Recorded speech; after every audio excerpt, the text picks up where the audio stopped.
ইসলামী জীবন, ইসলামী জীবন, ইসলামী জীবন, ইসলামী জীবন।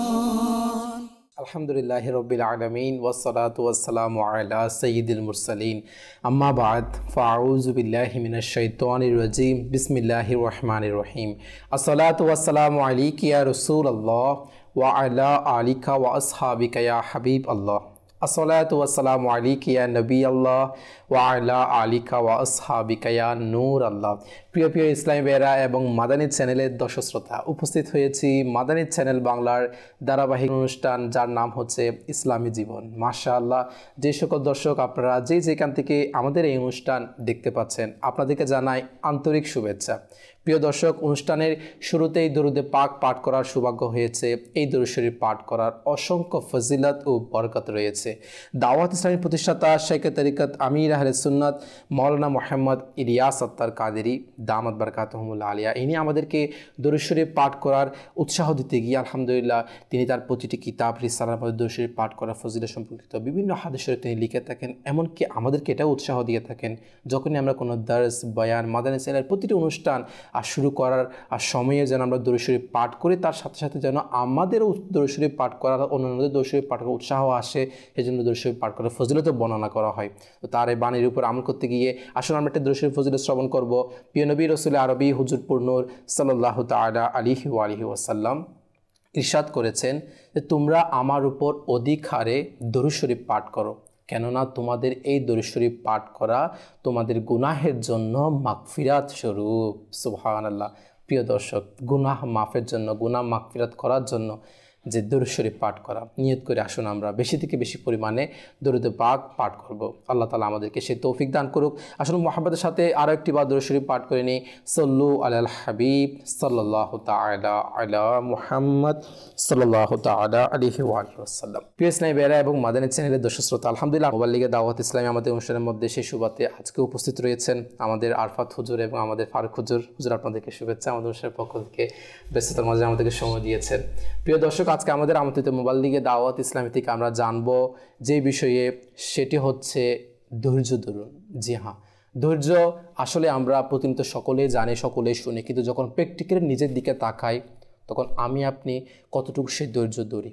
এমনকি ধৈর্য আসলে হাকিকতে কাকে বলে, এমনকি ধৈর্য ধরার ফজিলত সম্পর্কিত কুরআন এবং হাদিসের মধ্যে বিশ্লেষণ কী বলা হচ্ছে, এবং ধৈর্য আমাদের কোন কোন ক্ষেত্রে অবশ্যই জরুরি আমাদের ধৈর্য ধরা বিষয়টা, আর বিভিন্ন বিষয় বিভিন্ন দিক নিয়ে আজকের অনুষ্ঠানের মধ্যে আমরা আলোচনা করব। তার পাশাপাশি বিভিন্ন সেগমেন্টও আমাদের অনুষ্ঠানের মধ্যে অ্যাড করব। তো অবশ্যই অনুষ্ঠান শুরু থেকে শেষ পর্যন্ত আমাদের সঙ্গে থাকবেন। আসুন আর দেরি না করে অনুষ্ঠানের আলোচ্য যেটা আমরা বিষয় রয়েছি ধৈর্য ধরুন, এই ধৈর্য সম্পর্কিত প্রথমে আসলে ধৈর্যটা কি সে বিষয়ে আমাদের আরফাত হুজুর থেকে জানবো ইনশাআল্লাহ। হুজুর, কেমন আছেন? আপনি কেমন আছেন? আলহামদুলিল্লাহ, মাশাআল্লাহ। যে দর্শকদের উদ্দেশ্যে ধৈর্য ধরুন বিষয়টা নিয়েছি, আসলে ধৈর্যটা কি হাকিকতে, সেটা কি বলবেন আপনি বিষয়ে? বিসমিল্লাহির রহমানির রহিম ওয়াসসালাতু ওয়াসসালামু আলা সাইয়্যিদিল আমবিয়া ওয়াল মুরসালিন। আজকে আমাদের যে বিষয় ধৈর্য নিয়ে আশা করি আমাদের চ্যানেলের দর্শকবৃন্দ বিভিন্ন সময় হয়তো অনেক কথা শুনেছেন। জি, তবে ধৈর্য সম্পর্কে আমাদের প্রথমে ধৈর্য আসলে কাকে বলে এ বিষয়ে একটু ক্লিয়ার হওয়া দরকার। ধৈর্য এর সম্পর্কের পরিচয় বিভিন্নভাবে করা হয়েছে। ধৈর্যের পরিচয় এর মধ্যে আপনার কিতাবের মধ্যে এসেছে, ধৈর্য বলতে বোঝায় যে আটকিয়ে রাখা অথবা বিরত থাকা। বিরত থাকা কিসে থেকে? এমন জিনিস থেকে যেটা স্বাভাবিক মানুষের আকল বলেন অথবা আল্লাহ পাক রব্বুল আলামিন যে আমাদেরকে দিন দিয়েছেন, ইসলামী শরীয়তে যেগুলো নিষেধ করে, আমাদের আকল বিবেকে যেগুলো নিষেধ করে, এরকম বিষয় থেকে বিরত থাকা, এটা একটা ধৈর্য হিসেবে ধরা। বিরত থাকা বা আটকিয়ে রাখা একটা বিষয় বললেন আপনি আমাদেরকে। আসলে হাকিকতে যে ইসলামে আমাদেরকে যে বিষয়গুলো, অনেক কিছু মনে করেন ইসলামের মধ্যে অনেক কিছু করা নিষেধ রয়েছে। তো আল্লাহর হাবিব সাল্লাল্লাহু তাআলা আলাইহি ওয়া সাল্লাম যেই জিনিস থেকে নিষেধ করেছেন, সেটা হোক খাওয়া, সেটা হোক চলা, মানে এটা হতে পারে যে কোনো কর্ম হতে পারে।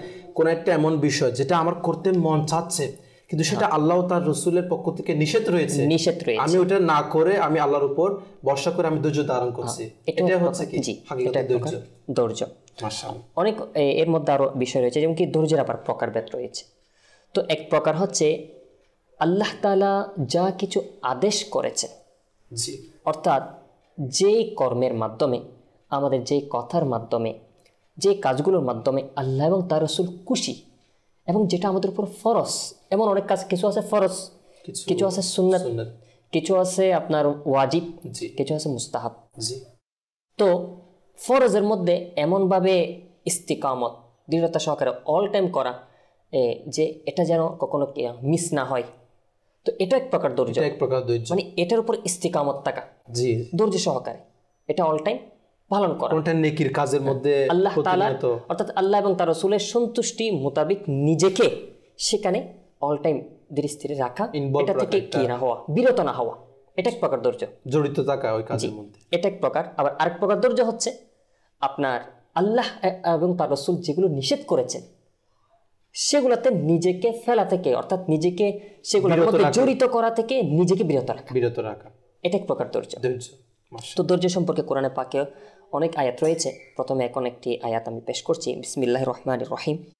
ওয়াসবিরু, তোমরা ধৈর্য ধারণ করো, ইন্নাল্লাহা মাআস সাবিরিন, নিশ্চয়ই আল্লাহ ধৈর্য ধারণকারীদের সাথে রয়েছে। এভাবে যারা ধৈর্য ধারণ করে এদের সম্পর্কে কিন্তু অনেক হাদিসে পাক তো রয়েছে। একটি হাদিসে পাক এভাবে এসেছে যে আল্লাহর হাবিব সাল্লাল্লাহু তাআলা আলাইহি ওয়া সাল্লাম এই যারা ধৈর্য ধরে, মনে করেন আমাদের উপর যে মুসিবত আসে না, এই মুসিবতগুলা মনে করেন কারো সম্পদের উপর আসে, কারো জিসিম শারীরিকভাবে আসে, অসুস্থ ইত্যাদি এগুলা, অথবা সম্পদের উপর আসে, মাল ইত্যাদি ধ্বংস হয়ে যায়, আর না হয় আওলাদ বংশের উপরে আসে, মানে কেউ দুনিয়া থেকে চলে গেল, এরকম হয়।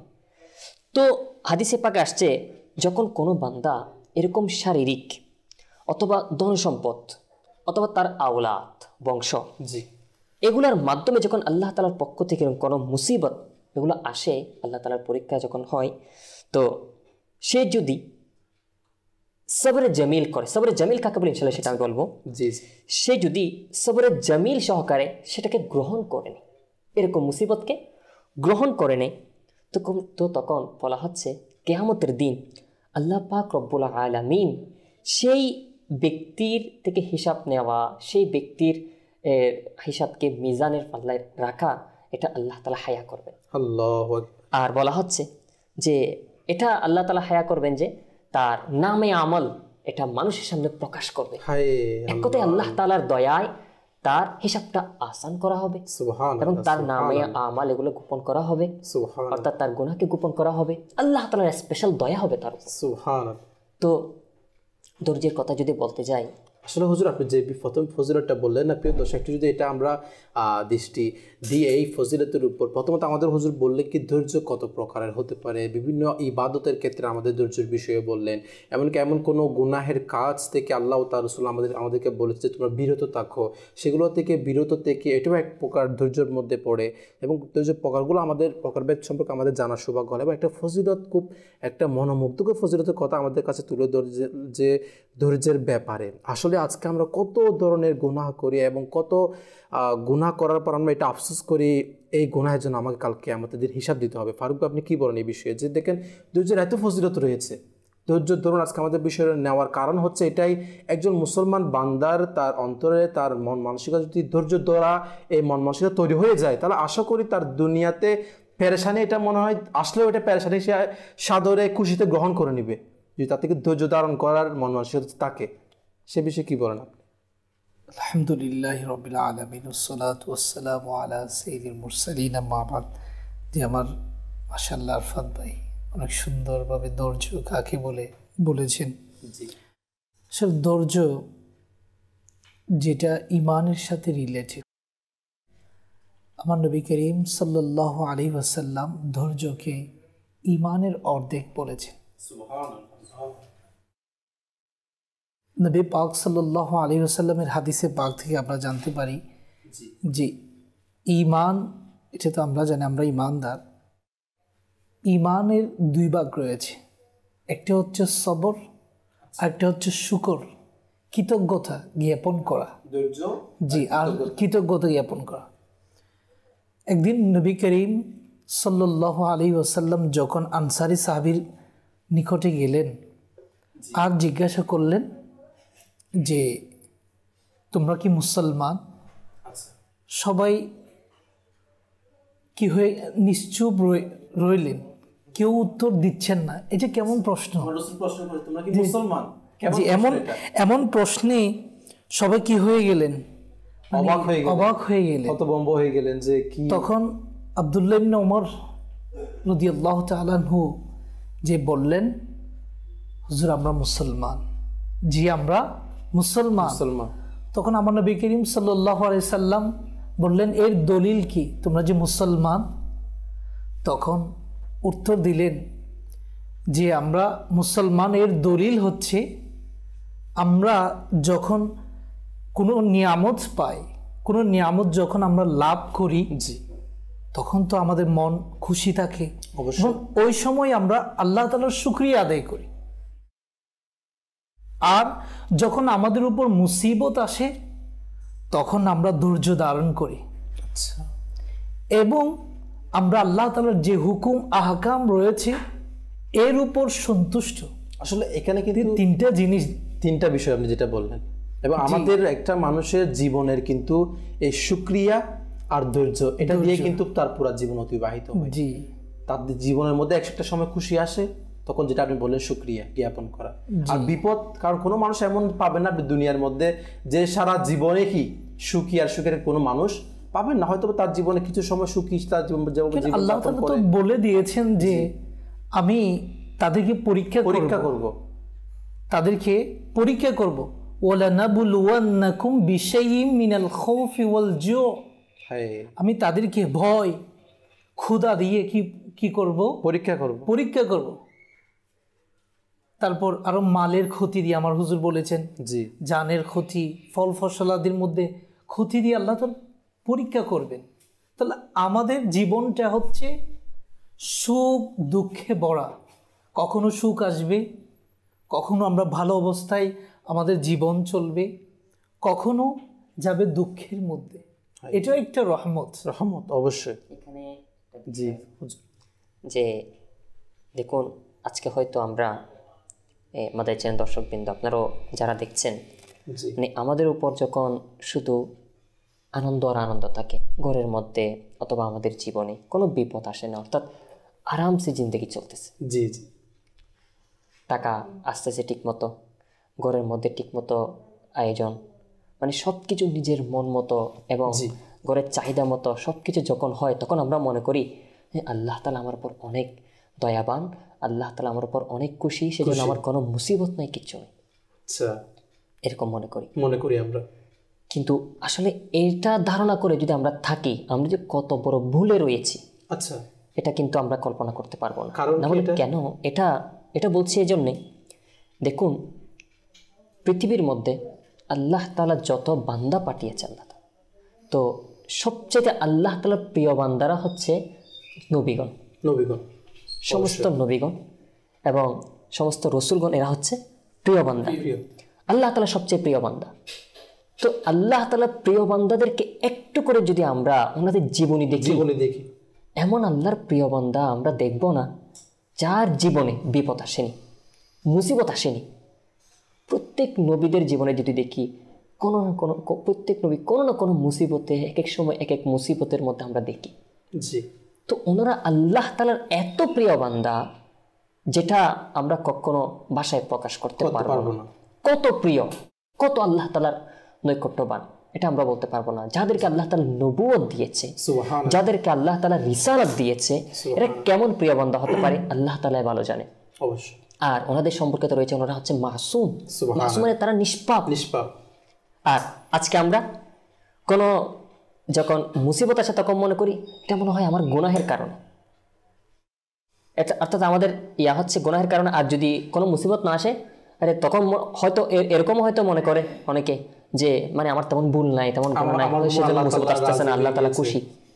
তাহলে এখন একটু জিনিস চিন্তা করুন, যারা আমাদের চ্যানেল দর্শকবৃন্দ, আমরা একটু এটা চিন্তা করি যে তো আম্বিয়া কেরামের তো কোনো গুনাহ নেই, অবশ্যই ওনাদের উপর যে এরকম আল্লাহ তাআলার পক্ষ থেকে আসতো। আসল কথা হচ্ছে আল্লাহ তাআলা যাকে পছন্দ করেন, আল্লাহ তাআলার প্রিয় বান্দা যারা, ওনাদেরকে আল্লাহ তাআলা এরকম বিভিন্ন মুসিবত, বিভিন্ন কিছু এগুলা দেন এবং এটার মাধ্যমে আল্লাহ তাআলার নৈকট্যতা আরো বেশি দান করে। আচ্ছা, এখানে একটা প্রশ্ন, যেটা বললেন কিছুক্ষণ আগে, আপনি বললেন যে আমরা যখন খুশিতে থাকি বা আমরা যখন আনন্দে থাকি, তাহলে ওইটা আমাদের জন্য নিয়ামত নাও হতে পারে, বা এটা আমরা নিয়ামত কেন হবে না, কারণটা কি, বা কি কারণ আপনি এটা বললেন? প্রত্যেক কিছু তো আল্লাহ তাআলার নিয়ামত, ঠিক আছে, জি, কিন্তু এরকমও হতে পারে যে দেখুন রিওয়ায়েতে এরকমও আছে, আল্লাহ পাক রব্বুল আলামিন যারা মুসলিম রয়েছে, যারা আল্লাহ তাআলাকে অস্বীকার করে, আল্লাহ তাআলাকে মানে না, আল্লাহ রসুলকে মানে না, দ্বীন ইসলাম থেকে দূরে এরকম যারা রয়েছে, তাদেরকে তাদের দুনিয়ার মধ্যে তারা যে ভালো কাজগুলো করে এগুলোর প্রতিদান তাদেরকে দুনিয়ায় দিয়ে দেয়। জি জি, এই কারণে গিয়ে এদের মুসিবত কম আসে। তো এগুলো হচ্ছে এরকম শুধু মানে মুসিবত কম আসা, শুধু আনন্দ আর আনন্দ, এগুলো হচ্ছে যারা আল্লাহ তাআলাকে মানে না তাদের জন্য। কারণ কি, তাদেরকে আল্লাহ তাআলা দুনিয়ার মধ্যে সব কিছু দিয়ে দিচ্ছেন এবং রিওয়ায়াত আসছে তাদের অবস্থা এমন হয়, শুধু তারা নয়, যদি কারো কোনো ব্যক্তি এমন হয় যে মুসলমান, ঠিক আছে, কিন্তু তার নসিবে আপনার যেটা বলে ঈমান হারা হয়ে যাওয়ার অথবা শেষ পরিণতি খারাপ হওয়ার, মন্দ হওয়ার এরকম নসিব আছে, এর উপরও এরকম হয়, সে অনেক আনন্দে জীবন কাটাবে এবং আস্তে আস্তে দুনিয়ার মধ্যে সে যত ভালো কাজ করেছে এগুলোর প্রতিদান দুনিয়ার মধ্যে পেয়ে যাবে। এবং হুজুর এখানে একটা বিষয় আপনি যেটা বললেন, আমার একটা নগণ্য পরামর্শ, এটা অনেকে যেটা আমরা মনে করি যে আমি এখন খুশিতে আছি এবং আমি এখন অনেকগুলা নিয়ামত পাচ্ছি, আসলে নিয়ামত বা আমি যে খুশির মধ্যে এখন রয়েছে এটা কি সত্যিকার অর্থে নিয়ামত কি না, এটা বোঝার একটা উপায় এটাও হতে পারে, যেটা আমার নগণ্য পরামর্শ, সেটা হচ্ছে কি, যেই নিয়ামত বা যেই খুশি আমি অনুভব করছি বা অতিবাহিত করছি দিন যাপন, সেই খুশি মাধ্যমে দিন অতিবাহিত করা বা সেই নিয়ামতটা যদি আমাকে আল্লাহ তার রসুলকে ভুলিয়ে দেয়, তাহলে ওটা নিয়ামত না আমার জন্য, যেটা আমরা সচক্ষে নিয়ামত বলছি। আমরা ইজিভাবে বুঝতে পারি, মনে করুন যখন আমাদের উপর কোনো মুসিবত আসে তখন কিন্তু আমরা আল্লাহ তাআলার দরবারে নিজেকে খুব পেশ করি, আল্লাহকে স্মরণ করি। যেভাবে আমরা আমাদের মুসিবত আসলে, ঘরের মধ্যে কোনো পেরেশানি আসলে, নিজের জীবনে পেরেশানি আসলে, আওলাদের বিষয়ে, সন্তানের বিষয়ে কোনো পেরেশানি আসলে, তখন যেভাবে আমরা আল্লাহ তাআলাকে স্মরণ করি, তো যখন আপনি খুশিতে আছেন, আমরা খুশিতে থাকি, আমাদের মাল ধন সম্পদ আল্লাহ তাআলা দেন, যখন একেবারে আনন্দে আপনি উদযাপন আপনার দিন যাচ্ছে, তখনও যদি আপনি আল্লাহ তাআলাকে ঠিক সেভাবেই স্মরণ করেন, তাহলে এগুলো আমার জন্য তাহলে মনে করেন এটা অবশ্যই আপনার জন্য নিয়ামত। আর যদি সম্পদ আসার কারণে আপনি আল্লাহ তাআলাকে বলে গেলেন, সম্পদ চলে গেল, তখন মনে করেন আপনি বাস আল্লাহ তাআলার জন্য দিব না, তখন আপনি মসজিদ অল টাইম থাকেন, তখন আপনি মানে আল্লাহ তাআলার দরবারে নিজেকে পেশ করেন। আর যখন সম্পদ চলে আসলো তখন আপনি আল্লাহ তাআলার ইবাদতকে বলে গেলেন, আল্লাহ তাআলাকে বলে গেলেন, আল্লাহ রাসূলকে বলে গেলেন, তাহলে নিশ্চয়ই এই সম্পদ, ঠিক আছে, আপনার লাগতেছে এটা আপনার জন্য অনেক উপকার, কিন্তু একটু চিন্তা করে দেখুন, এটা তো আপনার আল্লাহ তাআলাকে বলে দিল, আল্লাহ তাআলার ইবাদতকে বলিয়ে দিল, আল্লাহ তাআলার মহব্বতকে বলিয়ে দিল, আল্লাহ রাসূলের মহব্বতকে বলে দিল, তো এই সম্পদ কেমনে আপনার জন্য উপকারী? বরঞ্চ আমাদেরকে আল্লাহ তার রাসূলকে ভুলিয়ে দিচ্ছে, আমার জন্য নিয়ামত, বরঞ্চ ওগুলোর জন্য আমার আযাব হতে পারে। আচ্ছা, এখানে ফারুক ভাই এই কথাটা একটু ক্লিয়ার করতে চাচ্ছি। তো যেটা বলতে চাইছি যে অনেক সময় যে অর্থাৎ যারা অমুসলিম রয়েছে এদেরকে আল্লাহ তাআলা কিন্তু দুনিয়ার মধ্যে এদের প্রতিদান দিয়ে দেয়। তো এরকম যদি কারো এরকম হয় যে বাস আল্লাহ তাআলার পক্ষ থেকে নিয়ামত তো আসতেছে, আর এদিকে আস্তে আস্তে আল্লাহ তাআলা থেকে দূরে সরে যাচ্ছে, তখন কিন্তু এটা ভয় করা উচিত। এটা ভয় করা উচিত যে এরকম তো নয় যে আল্লাহ তাআলা আমাকে দুনিয়ার মধ্যে আমার সব মানে ভালো কাজের প্রতিদান দিয়ে দিচ্ছে, আর পরকালে আখিরাতে আমার জন্য কিছুই থাকবে না, এরকম তো নয়। তো সেই জন্যে মাল আসা, সম্পদ আসা, এটা যেরকম নিয়ামত হয়, আবার এটা মুসিবতের কারণ হয়ে দাঁড়ায়। দুনিয়াতে হয়তো আপনার লাগতেছে না, পরকালে গিয়ে আপনার কবরে বুঝতে পারবেন, তখন হয়তো আপনার মুসিবতের কারণ হতে পারে। সেই জন্য আল্লাহ তাআলার দরবারে এটা দোয়া করা এবং ধৈর্য ধারণ করা উচিত, আর সেই সম্পদের মাধ্যমে আল্লাহ তাআলার সন্তুষ্টি অর্জন করা যায়। আল্লাহ তাআলার দরবারে সদকা করা যায়, আল্লাহ তাআলার রাস্তায় সদকা করা যায়, এটার মাধ্যমে অন্তরে যদি সেরকম কোনো পরিবর্তন আসে, অর্থাৎ দুনিয়াবি দিকে মহব্বত এসে যায়, এটাকে আবার চেঞ্জ করার জন্য আল্লাহ তাআলার দরবারে যেন আল্লাহ তাআলার দিকে যেন দিল ফিরে যায়, এটার জন্য আল্লাহ তাআলার রাস্তায় সদকা করুন আপনি। সুবহানাল্লাহ। আসলে আমাদের এরকম মানসিকতা থাকা উচিত। প্রিয় দর্শক, আমরা আবারও এই যে ধৈর্য ধারণ করা নিয়ে আমরা যে আলোচনাগুলো করছিলাম এবং আল্লাহ তাআলার নিয়ামত পাওয়ার পর শুকরিয়া জ্ঞাপন করার যে একটা আমাদের ফারুক ভাই দুইটা পয়েন্ট বললো যে আমাদেরকে আসলে আমাদের জীবনে শুকরিয়া জ্ঞাপন এবং ধৈর্য ধারণ করা এটা কিন্তু অতপ্রতভাবে জড়িত আমাদের সাথে। আল্লাহ তাআলা আমাদেরকে এর উপর আমল করার তৌফিক দান করুন। আমরা আবারও আসবো এই আলোচনার দিকে। আপনারা মাশাআল্লাহ অনেকে আমাদেরকে কল SMS করছেন, কিছু কল SMS এর দিকে এগোবো, এরপর আমরা আবারও আমাদের আলোচনা ফিরে আসবো ইনশাআল্লাহ। জি, আমাদেরকে কল শুনিয়ে দিন। আমার বাড়ি বরিশাল। আমি আজকে লাইভ অনুষ্ঠান দেখছি, আমার কাছে অনেক ভালো লাগছে। আপনারা আমার জন্য দোয়া করবেন। মাশাআল্লাহ মাশাআল্লাহ, আল্লাহ তাআলা আপনাকে কবুল করুক, আপনার পরিবারের উপর খাস রহমত নাজিল করুক। মাদানী ছেলে ভাবে আমরা সকলেই নিজেরাও দেখে অপরকে দেখার দাওয়াত দিই। পরবর্তী কল। আমার নাম শাহানুর ইসলাম, মানিকগঞ্জ থেকে বলছিলাম। আপনাদের অনুষ্ঠান খুব ভালো লাগে, খুব শিক্ষণীয়, এবং যদি এগুলা আমল করা যায় বা এগুলা সঠিকভাবে পালন করা যায় তাহলে অবশ্যই ইহকাল পরকাল দোকালের জন্য ভালো হবে। খুব ভালো লাগে আর কি আপনাদের অনুষ্ঠান। মাশাআল্লাহ মাশাআল্লাহ, আল্লাহ তাআলা কবুল করুক আপনাকে। এভাবে আমরা আসলে মাদানী চ্যানেল দেখার মাধ্যমে দুনিয়া ও আখিরাত আমাদের সুন্দর হবে, নিজেও দেখি অপরকেও দেখার দাওয়াত দিই। অনেকে দর্শক মাশাআল্লাহ ফেসবুক লাইভও আমাদের সাথে রয়েছেন এবং অনেকে মাশাআল্লাহ শেয়ার করছেন, আল্লাহ তাআলা তাদেরকে কবুল করুক।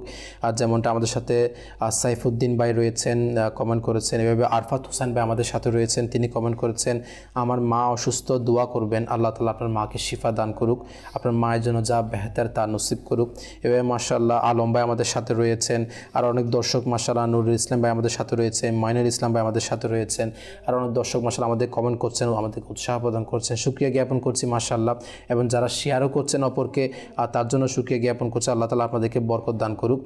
অনেকে আমাদেরকে SMS করছেন, যেমনটা একজন SMS করেছেন, সালাম দিয়েছেন, ওয়ালাইকুম আসসালাম ওয়া রাহমাতুল্লাহি ওয়া বারাকাতুহু। লালমনিরহাট থেকে আমাদেরকে SMS করেছেন, তিনি লিখেছেন আপনারা সবাই কেমন আছেন? আলহামদুলিল্লাহ, আমি আপনাদের প্রোগ্রাম দেখছি, ভীষণ ভালো লাগছে। মাশাআল্লাহ, আল্লাহ তাআলা কবুল করুক। এইভাবে আমরা নিজেরাও দেখি অপরকে এবং পরিবারের সকলকেও মাদানী চ্যানেল দেখাই। ইনশাআল্লাহ আমাদের মাদানী চ্যানেলের বরকতে ঘরের মধ্যে আমাদের আল্লাহ তাআলার যে একটা নেকির পরিবেশ, আল্লাহ তাআলার রহমত পাওয়ার একটা মাধ্যম হবে। আল্লাহ তাআলা আমাদেরকে আমল করার তৌফিক দান করুক। আলোচনা করছিলাম প্রিয় দর্শক আমরা যে ধৈর্য ধারণ করা বিষয়, ফারুক ভাই ধৈর্য ধারণ করা বিষয়েও আপনি একটা আমাদের কিছুক্ষণ আগে বলছিলেন, আসলে ধৈর্য ধারণ করার কেমন ফজিলত সে সম্পর্কে। তো আমাদের আপনি বললেন কি শুকরিয়া জ্ঞাপন আমাদের অবশ্যই করা উচিত, তার পাশাপাশি ধৈর্য ধারণ আমাদের করা উচিত। আসলে ধৈর্য ধারণ করা এটা এমন একটা বিষয়, আমরা সাধারণত ধৈর্য ধারণ করার গুরুত্বটা এভাবে বুঝতে পারি। আজকে আমরাও নিজেদের চোখের সামনে অনেক মানুষকে আমরা দেখি যারা কিন্তু একসময় অনেক ধনী লোক ছিল, কিন্তু একসময় তারা দেখা যাচ্ছে হঠাৎ সে এখন রাস্তায় বসে পড়েছে, তার থেকে ধন সম্পদ সব কিছু চলে গিয়েছে। এরকম মানুষকে যখন আমরা দেখি তখন তার থেকে আমাদের শিক্ষা নেওয়া উচিত। যদি এরকম আমার সাথে হয় তখন ওই ব্যক্তি যেরকম সম্পদ চলে যাওয়ার পরে তার এখন এই অবস্থা, ওই অবস্থার মধ্যে তখন আমি কীভাবে ধৈর্য ধারণ করবো? সাথে আমরা সবাই এলাকার মধ্যে দেখি অনেক মানুষ রয়েছে যারা আগে অনেক সম্পদশালী ছিল, কিন্তু এখন হঠাৎ তার থেকে সব কিছু চলে গেল কোনো একটা বিপদের মাধ্যমে, কোনো কিছুর মাধ্যমে। এই পয়েন্টটা হচ্ছে ধৈর্য ধারণ করার মূল সময়। আমাদেরকে এরকম মন মানসিকতা তৈরি করা উচিত নয়। অবশ্যই আমাদের তো এই ইয়াকিন রাখতে হবে, এই বিশ্বাস রাখতে হবে যে দৌলতের মালিক আল্লাহ, আর দৌলত ছিনিয়ে নেওয়ার মালিকও আল্লাহ। তো আমাদের বুঝতে হবে যখন আল্লাহ তাআলার নিয়ামত যখন আমরা পাবো, নিয়ামত পাওয়ার পর আমাদেরকে অবশ্যই শুকরিয়া আদায় করা উচিত, কৃতজ্ঞতা জ্ঞাপন করা উচিত আল্লাহ তাআলার দরবারে। যদি আমরা আল্লাহ তাআলার দরবারে শুকরিয়া আদায় করি, কৃতজ্ঞতা জ্ঞাপন করি, যেভাবে শুকরিয়া আদায় করার দরকার। আমরা তো শুকরিয়া শুধু আলহামদুলিল্লাহ বললাম, মুখে বললাম, কাজে বাস্তবায়ন করলাম না যে আল্লাহ তাআলা আমাকে ধন দৌলত দিয়েছেন, এছাড়া ওই ধন দৌলত থেকে কিছু আল্লাহর রাস্তায় সদকা করি, গরিব দুঃখী যারা রয়েছে তাদেরকে দান করি। এটা হচ্ছে বাস্তবে আল্লাহ তাআলার দরবারে শুকরিয়া জ্ঞাপন করা, ধারণ করার একটা মানসিকতা তৈরি করা। যে নিয়ামত পাওয়ার পর যদি নিয়ামত হারিয়ে যায়, এই জন্য যেন আমরা আমাদের নিজের ঈমানকে যেন কি না করি। এবং আমি কি এই মন মানসিকতা রাখতে পারি না যে আমার থেকে এখন যা কিছু রয়েছে হয়তো বা এমন হতে পারে যে কোনো মুহূর্তে আমার থেকে সব চলে যেতে পারে, আমি যদি আগে থেকে মন মানসিকতা তৈরি করে রাখি। এখন আমাদের একটা সমস্যা কি জানেন, আমরা যে কোনো সময় যে কোনো কিছু ওভার কনফিডেন্স রাখি যে না আমি আজকে যে সম্পদ রয়েছে আমার, আজকে আমি যে ব্যবসা করছি নিজের উপার্জিত, হ্যাঁ মানে আমি যে ব্যবসা করছি, আমি যা কিছু করছি এগুলো আমার একেবারে আমি মৃত্যু পর্যন্ত থাকবে, এগুলো সব আমার আরো বাড়তে থাকবে, একটা ওভার কনফিডেন্স। কাউসার ভাই একটা কথা যদি মাথায় চেনা দর্শকবৃন্দ এরাও যদি এখানে একটু গভীর চিন্তা করে একটা জিনিস, মানে কোনো ব্যক্তি যদি দুনিয়ার মধ্যে এরকম বিপদ আসছে তার সব কিছু চলে গেছে, আচ্ছা স্বাভাবিক হয় এরকম, যদি অনেক সময় দেখি কারো এরকম হয়, জি মানে মনে করেন তার এরকম বেশিরভাগ হয় যে কিরকম আপনার সম্পদ চাই, সম্পদের উপর বিপদ আসে, সন্তানের উপরও বিপদ আসে, কিন্তু খুব কম, অনেক সময় অনেকের সন্তান চলে যায়। তো এর মধ্যে আমরা যদি দেখি অনেকভাবে আমরা নিজেকে এখানে ধৈর্য ধারণ করতে পারি। এক নম্বর তো মনে করেন আমরা যদি চাই হযরত আইয়ুব আলা নবিয়িনা ওয়া আলাইহিস সালাতু ওয়াস সালামের দিকে তাকাতে পারি। আল্লাহু আকবার। হযরত আইয়ুব আলা নবিয়িনা ওয়া আলাইহিস সালাতু ওয়াস সালাম উনি আল্লাহ তাআলার অনেক প্রিয় নবী। তো ওনার উপরেও এরকম আল্লাহ তাআলার পক্ষ থেকে পরীক্ষা এসেছে যে ওনার অনেক ধন সম্পদ ছিল। কেমন সম্পদ ছিল আমরা পড়লেই না জীবনে অনেক, সুবহানাল্লাহ। ওনার সন্তান সন্ততি, ওনার ঘরবাড়ি, দেখুন নিজের ঘরবাড়ি যেটা রাজপ্রাসাদ ছিল, ওনার ঘরবাড়ি যেটাতে থাকে সেটা পর্যন্ত ছাদ ভেঙে ওনার পরিবারের এরা ইন্তেকাল করেছে। এরপর ওনার ধন সম্পদ যেগুলো এরও আস্তে আস্তে কি ওনার অনেক পশু ছিল, এগুলো সবগুলো মরে গিয়েছে। এক কথায় ওনার সবকিছু হারিয়ে গেছে, পুরো নিঃস্ব, একেবারে নিঃস্ব হয়ে গিয়েছে। তো মাদারসান দর্শকবৃন্দ একটু চিন্তা করে দেখুন, আপনি যদি কোনো বিপদ আপনার উপর আসে, হতে পারে শুধুমাত্র আপনার মালের উপর, হতে পারে কারো এরকম, হতে পারে কারো সন্তানের উপর এসেছে, হতে পারে কারো ঘরের উপর এসেছে, কিন্তু ইনি তো একজন আল্লাহ তাআলার নবী, ওনার উপরে এমন আল্লাহ তাআলার পক্ষ থেকে পরীক্ষা এসেছে একেবারে প্রতিটি জায়গায়, সম্পদ বলেন, সন্তানে বলেন, প্রতিটি ওনার প্রত্যেকটি বিষয় কি এভাবে মুসিবতটা এসেছে। তো এরপর ওনাকে অনেকেই এটা বলতো, আপনার কি আফসোস লাগে না, আপনার এত কিছু সম্পদগুলো সবগুলো চলে গেল? আল্লাহু আকবার।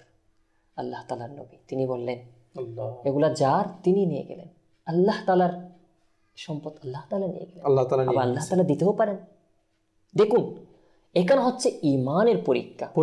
আপনি যখন মুসলমান, আপনি যখন আল্লাহ তাআলার বান্দা, আমার আল্লাহ তাআলা আমাকে দিতে পারেন, আবার নিতে পারেন, আবার দিতে পারেন, অবশ্যই। এবং আইয়ুব আলাইহিস সালাম সম্পর্কে আসছে যে পরবর্তীতে উনি আল্লাহ তাআলার উপর, যেহেতু ওনারা আল্লাহ তাআলার নবী, ওনাদের ভরসার মধ্যে কোনো সন্দেহ নেই। তো যেভাবে উনি ভরসা করেছেন, ওনাকে আল্লাহ তাআলা আবার এরকম এর চেয়ে আরো উত্তম নিয়ামতে ওনাকে ধন্য করেছেন দুনিয়ার মধ্যে। সুবহানাল্লাহ। তো আমরা ওনাদের জীবনে দেখি আল্লাহ তাআলা এরকম, ঠিক আছে আজকে কোনো মুসিবত আসছে, তো আজকে যে মুসিবত এসেছে হতে পারে এটা আপনার কবরে হাসরে ফুলসিরাত আপনার নাজাতের ওসিলা হতে পারে, এবং দুনিয়ার মধ্যে হতে পারে আরো উত্তম নিয়ামত আল্লাহ তাআলা আপনাকে দেওয়ার ব্যবস্থা করতে পারে। আপনি দেখেন এখানে আপনি যে আইয়ুব আলাইহিস সালাতু ওয়াস সালাম, মাশাআল্লাহ এমন একজন নবীর আপনি কথা তুলে ধরেছেন যেটা কিন্তু আজকে আমাদের ধৈর্য ধারণ করার অনুষ্ঠানের মধ্যে ইনার আলোচনা না করলেই নয়। ইনার এমন সম্পদ, এত সম্পদ ছিল, আর এত পশু পাখি, এত ধন সম্পদ ছিল, এবং কি আপনি যেটা বলেন ইনার সন্তানের উপরও বিপদ একটা, মানে ইনা আল্লাহ তাআলা পরীক্ষা করেছেন, তারপর ধন সম্পদের উপর আল্লাহ তাআলা পরীক্ষা করেছেন, এরপরও ইনি কি ধৈর্য ধারণ করেছেন। আবার তার উপর কিছু তার এলাকার মানুষ বা সমাজের মানুষ তাকে কি করেছেন, হেয় করেছেন, বা ইনাকে এই বিপদটা চলে আসা যে তার উপর, এটাকে ইনা দোষ বলে গণ্য করছেন। এখান থেকে আমি একটা প্রশ্ন প্রায় নবীর সাথে ওনার উম্মতরা যারা বুঝেনি, নবীর মান মর্যাদা বুঝেনি, তারা তো অনেক ভিন্ন ব্যবহার করে থাকে, কষ্ট দিয়ে থাকে। তো এটা তো আছে। এখানে আমাদের একটা সমাজে এরকম হয়ে থাকে অনেক সময়, মনে করেন আমি মনে করেন কোনো একটা বিপদে পড়লাম, এখন আমার, আপনি যেরকম বললেন আমার থেকে আগে অনেক সম্পদ ছিল, এখন সব সম্পদ আমার থেকে এখন চলে গেল। তো অনেকে আমরা এরকমও বলি যে এই ব্যক্তি থেকে এগুলো সব চলে গিয়েছে, যে এই কারণে এই ব্যক্তি মানুষের সাথে খারাপ ব্যবহার করতো, এই ব্যক্তি মনে হয় এরকম গুনাহের কাজ করেছে, সদকা করে নাই। এখন আমরা সাধারণ মানুষ হিসেবে আমাদেরকে এরকম বলা উচিত না, এটা তো কখনো না। কোনো ব্যক্তির উপরে মুসিবত এসেছে, আর আপনি যদি তাকে এরকম কথা বলেন যে এই ব্যক্তি অনেক গুনাহগার, এই ব্যক্তি মানে কোনো ব্যক্তি মুসিবতে পড়েছে, আর আপনি যদি তাকে এরকম বলেন, একটু চিন্তা করুন আল্লাহ তাআলা যদি আপনার উপর সেই মুসিবতটা ঢেলে দেয়। এই যে আপনি মানুষকে কষ্ট দিচ্ছেন, আপনি মুসলমানকে কষ্ট দিচ্ছেন, কারণ কারো উপরে মুসিবত কেন আসে এটা আল্লাহ তাআলা ভালো জানেন। অবশ্যই এটা আমাদের, আমরা সামনে থেকে দেখে কখনো বুঝতে পারবো না। কারো উপর মুসিবত আসার অনেক কারণ হতে পারে, অনেক কারণ হতে পারে, সেটা পরীক্ষা হতে পারে, হয়তো গুনাহের কারণ হতে পারে। অবশ্যই মনে করুন কারো গুনাহের কারণে এরকম বিপদ এসেছে, আমরা না, কিভাবে আমি এটা বলছি, কেউ যদি গুনাহের কারণে আসে তো আল্লাহ তাআলা তো তার উপরে অবশ্যই এটা এক প্রকার দয়া, তার গুনাহের ক্ষমার কারণ হয়ে যাবে সেটা। সুবহানাল্লাহ সুবহানাল্লাহ। কেউ গুনাহের কারণে এরকম বিপদ এসেছে তো আল্লাহ তাআলা অবশ্যই সেটা তার গুনাহ ক্ষমার মাধ্যম করে দিতে পারে। কিন্তু আপনি যে এখন গীবত করছেন, আমি যদি ওনার বিষয়ে কিছু বলি, সেরকম কোনো ব্যক্তির উপরে কিছু আসছে, এখন আমি বললাম গুনাহের কারণে ইনি এমন করেছে সেজন্য, এখন কেউ কোনো ব্যক্তি এরকম যদি গীবত করে তাকে কষ্ট দিয়ে থাকে, এখন এটার জন্য কি আপনার কোনো মুসিবত আসার আপনার থেকে ওয়েট করতে হবে না? কারণ আপনি এখন যে একটা গুনাহ করছেন, আপনি তো বলছেন ওনার গুনাহের কারণে, তো ওনার গুনাহের কারণে তো আল্লাহ তাআলার পক্ষ থেকে মনে হয় এটা একটা দয়া হয়ে গেল, ওনার জন্য ক্ষমার ব্যবস্থা হয়ে গেল। আপনার ক্ষমার ব্যবস্থার জন্য এখন কি হবে? এটাও তো হতে পারে তার থেকে বড় মুসিবত আপনার উপর আসবে, তখন কি করবেন আপনি?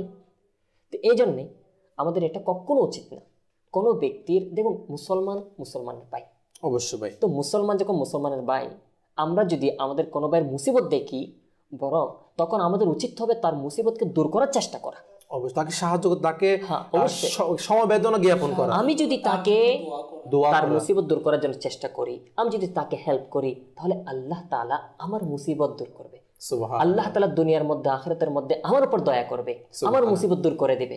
আর আমি যদি এই অবস্থার মধ্যে আমি যদি আমার মুসলমান ভাইকে কষ্ট দিই, তাহলে হতে পারে সেই অবস্থাটা আস্তে আস্তে আল্লাহ তাআলার পক্ষ থেকে আযাব হিসেবে আমার নিজের উপর আসতে পারে। এই জন্য ভয় করা উচিত। আমাদের অবশ্যই প্রিয় দর্শক এই বিষয়টা কেয়ার রাখা উচিত, এবং আমাদের এটা কিন্তু স্বাভাবিকত আমাদের সমাজের মধ্যে হয়ে থাকে। এমনকি সেটা হতে পারে আমাদের সমাজের প্রতিটা ক্ষেত্রে, প্রতিটা স্টেপের মধ্যে আমাদের এগুলো হয়। আমরা যখন দিকে আমাদের সমাজের মধ্যে কোনো সম্পদশালী ব্যক্তি, সে আগে অনেক সম্পদশালী ছিল, এখন সে তার আর্থিক অবস্থা বা তার এখন এমন অবস্থা হয়েছে সে কি চলতে অনেক কষ্ট হচ্ছে, তখন আমরা যারা আশেপাশের লোক থাকি, তখন আমরা ওই ব্যক্তি সম্পর্কে বিভিন্ন খারাপ ধারণা করে থাকি, এমনকি তার ব্যাপারে আরও মানুষের কাছে এগুলো বলে বেড়ায়। যেটা আমার হুজুর বললেন যে গীবত, তার দোষগুলো আরও মানুষকে বলা, সে অমুক খারাপ কাজটা করেছে, হয়তো আমি দেখেছি, কিন্তু এই জন্য আমি এটা বলতে পারবো না যে তার থেকে সে অমুক খারাপ কাজ করেছে বিধাতে আল্লাহ তার উপরে এই বিপদ দিয়েছে। এটা আমি বলার এটা কখনো বিষয় আসতে পারে না। আমাদের উচিত তার জন্য দোয়া করা, আল্লাহ তাআলা তাকে যেন এই বিপদ থেকে উদ্ধার করে, তাকে যেন ধৈর্য ধারণ করার মন মানসিকতা দান করে, এই দোয়া আমাদের করা, তাকে সমবেদনা জ্ঞাপন করা, তার কাছে যাওয়া, তাকে সমবেদনা, তাকে সান্ত্বনা দেওয়া, এটা আমাদের উচিত। কিন্তু বরঞ্চ তার ব্যাপারে খারাপ ধারণা, এগুলো কখনো একজন মুসলমান মুমিনের বৈশিষ্ট্যের মধ্যে পড়ে না। আল্লাহ তাআলা আমাদেরকে এর উপর আমল করার তৌফিক দান করুক। আরও বিশ্লেষণ ইনশাআল্লাহ এই বিষয়ে আমরা ফারুক ভাই থেকে মাদানী ফুল শ্রবণ করব। তো একটা সেগমেন্ট আমাদের অনুষ্ঠানের মধ্যে অ্যাড করব, এরপর কিছু আপনাদের কল SMS নিব, তারপর আবার আলোচনার মধ্যে আমরা ফিরে আসবো ইনশাআল্লাহ। জি, আমার একটি সেগমেন্ট প্রিয় দর্শক আমরা অ্যাড করবো। আমাদের মোবাল্লিকরা রয়েছেন মাশাআল্লাহ, যে আমরা প্রতিনিয়ত এই অনুষ্ঠানের মধ্যে একটি এরকমই সেগমেন্ট অ্যাড করে থাকি, যে মাশাআল্লাহ আমাদের এক মোবাল্লিগে দাওয়াত ইসলামী এটার গুরুত্বপূর্ণ মাদানী ফুল কোনো একটা বিষয় আমাদের একটা ভিডিও আকারে মাদানী গুলদস্তা আকারে আমাদের দেখার সৌভাগ্য হয়। তো আসুন আর দেরি না করে আমরা দেখে নিব এখন আমাদের মোবাল্লিগের বয়ান। জি, আমাদেরকে দেখিয়ে দিন। হযরত আবু হুরায়রা রাদিয়াল্লাহু আনহু থেকে বর্ণিত, নবী করিম ও রউফুর রহিম সাল্লাল্লাহু আলাইহি ওয়াসাল্লাম ইরশাদ করেন, যে ব্যক্তি এই তিনটি বিষয়ের উপর আমল করবে, আল্লাহ তাআলা তার কিয়ামতের দিন আমলনামাকে সহজ করে দিবে এবং আল্লাহ তাআলা তাকে জান্নাতে প্রবেশ করাবে। তখন আমি হুজুরপুর নূর সাল্লাল্লাহু আলাইহি ওয়াসাল্লামকে জিজ্ঞেস করলাম, ওই তিনটি বিষয় কি? তখন নবী করিম ও রউফুর রহিম সাল্লাল্লাহু আলাইহি ওয়াসাল্লাম ইরশাদ করলেন, যে ব্যক্তি তোমার সাথে সম্পর্ক ছিন্ন করে তুমি তার সাথে সম্পর্ক জুড়ে নাও, আর যে ব্যক্তি তোমাকে বঞ্চিত করে তুমি তাকে দান করো, আর যে ব্যক্তি তোমার উপর অত্যাচার করে তুমি তাকে ক্ষমা করে দাও। প্রিয় ইসলামী ভাইরা ও মাদানী চ্যানেলের দর্শক শ্রোতা, আমরা এই হাদিসে মোবারকার মাধ্যমে একটা বড় সুসংবাদ পেলাম যে নবী করিম রউফুর রহিম ইরশাদ করলেন, আল্লাহ তাআলা যে ব্যক্তির নিকট এই তিনটি গুণ থাকবে তার নামাইয়া আমল কিয়ামতের মাঠে সহজ হবে এবং আল্লাহ তাআলা তাকে নিজ দয়ায় জান্নাতে প্রবেশ করাবে। সল্লু আলাল হাবিব সাল্লাল্লাহু তাআলা আলা মুহাম্মদ সাল্লাল্লাহু তাআলা আলাইহি ওয়াসাল্লাম। মাশাআল্লাহ, কত সুন্দর। আসলেই যে এত মহান ফজিলত যারা তিনটি বিষয় বললেন, তার মধ্যে একটি বিষয় আসলে যে সম্পর্ক ছিন্ন যেহেতু আপনার সাথে করবে, আপনি যেন তার সাথে সম্পর্ক বজায় রাখেন। আল্লাহ তাআলা আমাদেরকে আমল করার তৌফিক দান করুক। অনেক গুরুত্বপূর্ণ একটি বিষয়।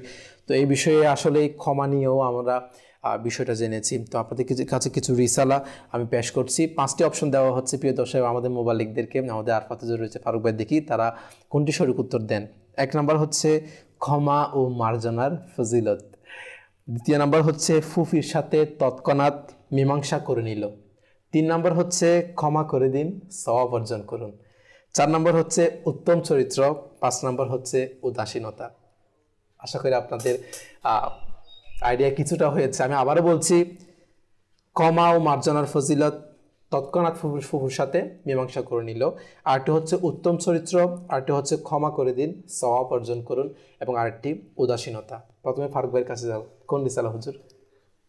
তৎক্ষণাৎ ফুফির সাথে মীমাংসা করে নিল। আচ্ছা, আমাদের ফারুক হুজুর বলেছেন যে তৎক্ষণাৎ ফুফুর সাথে মীমাংসা করে নিল একটি রিসালা। এটিও কিন্তু আত্মীয়তার সম্পর্ক নিয়ে এবং আমাদের যে বিষয়গুলো আমরা জানলাম সেই বিষয়ে। তো আমাদের আরফাত হুজুর দিয়ে কোন রিসালার নাম বলেনি, কিন্তু খুব গভীরের চিন্তার মধ্যে লিপ্ত। মাশাআল্লাহ। জি হুজুর। প্রথম যেটা বলছেন ক্ষমা ও মার্জনার ফজিলত। ক্ষমা ও মার্জনার ফজিলত। আমাদের আরফাত হুজুর বলছে ক্ষমা ও মার্জনার ফজিলত, এবং আমাদের ফারুক হুজুর বলেছেন যে তৎক্ষণাৎ ফুফুর সাথে মীমাংসা করে নিল। আমি কিন্তু অপশন দিয়েছিলাম টোটাল 5টি, তার মধ্যে 2টি আমাদের 2জন মুবাল্লিগ বলছে। তো তার মধ্যে সঠিক উত্তর হচ্ছে একটিও না। আমাদের মোবাইলে যে 2টি রিসালা বলেছে, একজন বলেছে ক্ষমা মার্জনা ফজিলত, আরেকজন বলেছে তৎক্ষণাৎ ফুফুর সাথে মীমাংসা করে নিল। এখান থেকে কিন্তু একটিও না। তাহলে আপনাদের আরো 3টি অপশন রয়েছে, এর মধ্যে কিন্তু সঠিক উত্তর দিতে হবে প্রিয় দর্শক। জি, আর 3টি বাকি রয়েছে। সেটা হচ্ছে কি উত্তম চরিত্র, উদাসীনতা, এবং আরেকটি হচ্ছে ক্ষমা করে দিন, সওয়াব অর্জন করুন। 3টি রিসালা বাকি রয়েছে। দেখি আমাদের ফারুক হুজুর, আপনি শেষ। এটা কিন্তু লাস্ট অপশন, আর কোনো সুযোগ দেওয়া হবে না। ক্ষমা করে দিন, সওয়াব অর্জন আচ্ছা, করুন। ক্ষমা করে দিন, সওয়াব অর্জন করুন। আর আমাদের দিকে আরফাত হুজুর কি বলেন? উদাসীনতা। উদাসীনতা। আরফাত হুজুর বলেছেন উদাসীনতা, আর ফারুক ভাই বলেছেন ক্ষমা করে দিন, সওয়াব অর্জন করুন। এর মধ্যে সঠিক উত্তর হচ্ছে ফারুক ভাইয়ের উত্তর। মাশাআল্লাহ, ক্ষমা করে দিন, সওয়াব অর্জন করুন। আল্লাহ তাআলা কবুল করুক। তো প্রিয় দর্শক, আজকে আমাদের সঠিক উত্তরদাতা এবং আমাদের সেগমেন্টের জয়ী হচ্ছে আমাদের ফারুক ভাই, এবং মাশাআল্লাহ আমাদের আরফাত হুজুর বলেছেন।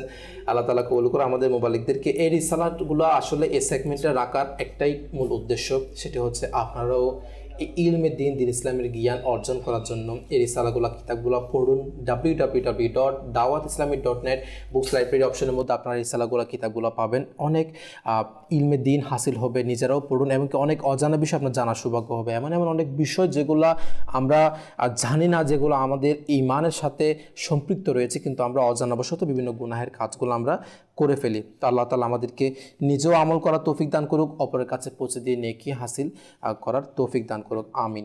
প্রিয় দর্শক, আলোচনা করছিলাম ধৈর্য ধরুন।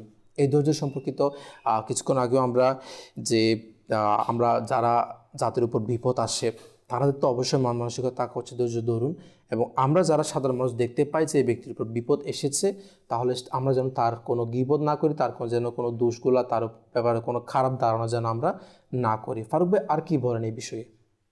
জি, আমি যে পূর্বে যে হাদিসে পাক থেকে যে 3টি বিষয়, তার মধ্যে একটা যে বিষয় ছিল সেটা হচ্ছে আল্লাহ তাআলার হুকুমের উপর কি সন্তুষ্ট থাকা। আচ্ছা, আল্লাহ তাআলা আমার জন্য যা করেছেন তার উপর সন্তুষ্ট থাকা। যে হুকুম আকাম আমাদের জন্য দিয়েছেন, যে রুলস দিয়েছেন, সেটার উপর সন্তুষ্ট থাকা, সেটা মেনে চলাই বলতে গেলে একটা সবর, ধৈর্য। হয়তো আমার অপছন্দনীয় হতে পারে, হয়তো কোনো হুকুম আহকাম আমার নফসের অপছন্দনীয় হতে পারে। মদ খাওয়া আল্লাহ তাআলা হারাম করেছেন, জুয়া খেলা হারাম করেছেন, সুদ ঘুষকে হারাম করেছেন। হয়তো এটা আমার অপছন্দ হতে পারে, আমার নফসের অপছন্দ, আমার যেই প্রবৃত্তি এটার অপছন্দ হতে পারে।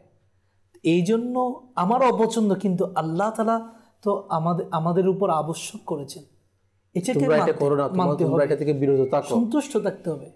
হযরত ঈসা আলা নবিয়ানা ওয়া আলাইহিস সালাতু ওয়াস সালাম ইরশাদ করেন যে তোমরা ততক্ষণ পর্যন্ত পছন্দনীয় জিনিস, বস্তু অর্জন করতে পারবে না যতক্ষণ পর্যন্ত তোমার অপছন্দনীয় বিষয়, বস্তু উপর সবর করতে পারবে।